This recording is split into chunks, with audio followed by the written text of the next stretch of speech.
വയനാട് ഉരുൾപൊട്ടൽ ദുരന്തത്തിൽ കാണാതായവർക്കായുള്ള ഇന്നത്തെ തിരച്ചിൽ അവസാനിപ്പിച്ചു.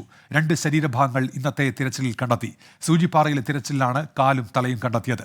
ചാലിയാർ തീരത്തും തിരച്ചിൽ അവസാനിപ്പിച്ചു. നാളെയും തിരച്ചിൽ തുടരും. വിവരങ്ങളുമായി ദീപക് ധർമ്മടം ഇപ്പോൾ ചേരുന്നുണ്ട്. ദീപക്, ഇന്നത്തെ തിരച്ചിലിന്റെ വിവരങ്ങൾ എന്തൊക്കെയാണ്? ഉന്മേഷ്, 15ാം ദിനമാണിന്ന്. ദുരന്തം എത്തി ആദ്യം രക്ഷാപ്രവർത്തനം, അത് കഴിഞ്ഞ് മൃതദേഹം കണ്ടെത്താനുള്ള തെരച്ചിലാണ് ഇപ്പോൾ നടക്കുന്നത്.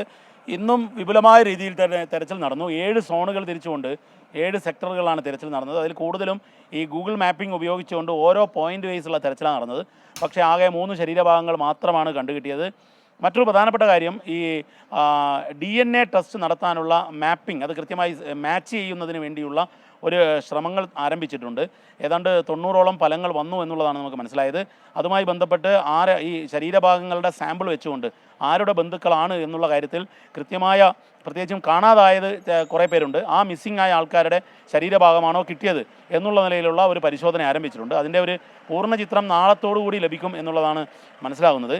ഏതായാലും തിരച്ചിൽ 15ാം ദിവസമായിരിക്കുന്നു. ഇനി തിരച്ചിൽ എങ്ങനെ മുന്നോട്ട് കൊണ്ടുപോകണം എന്നുള്ളത് സർക്കാർ തലത്തിലുള്ള ഒരു ആലോചനയിലാണ് തീരുമാനിക്കുക. പൊതുവിൽ ഈ സേനാ വിഭാഗങ്ങളിലെല്ലാം പരമാവധി ചെയ്യാനുള്ളത് ചെയ്തു എന്നുള്ള അഭിപ്രായമാണുള്ളത്. പക്ഷേ എന്നാൽ മന്ത്രിസഭാ ഉപസമിതി ഇന്നും യോഗം ചേരുന്നുണ്ട്. അതിലായിരിക്കും ഇത് സംബന്ധിച്ച ഒരു അന്തിമ തീരുമാനമുണ്ടാവുക. തെരച്ചിൽ തുടരുക എന്നുള്ളതാണ് ADGP ഉൾപ്പെടെയുള്ള മുതിർന്ന ഉദ്യോഗസ്ഥർ പറയുന്നത്. ഇന്നും ADGP MR അജിത് കുമാർ തെരച്ചിൽ തുടരും എന്നുള്ളതാണ്. പക്ഷേ ഈ രീതിയിൽ ഇപ്പോഴുള്ളതുപോലെയുള്ള തെരച്ചിലായിരിക്കില്ല.